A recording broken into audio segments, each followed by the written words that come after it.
Hi everyone, it's Anastasia.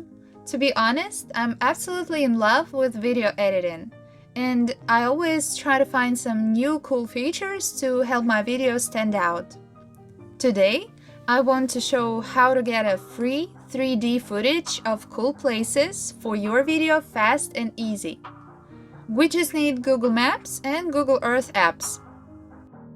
Let's say you visited a nice beach or seen a beautiful building while traveling the world. Google Maps app will help you locate that place and get its correct name. After you got the info, let's open up a Google Earth app. Now you can find the place you need and view it in 3D. To get a nice video out of it, I used the built-in screen recorder and simply captured the 3D view. By default, the map will turn around nice and slowly whenever you switch between 2D to 3D mode. Now you got a footage, and with any video editing app, even in the phone gallery itself, just crop it till desired size. I was glad to share with you the easiest way to get cool 3D footage for your videos with free apps.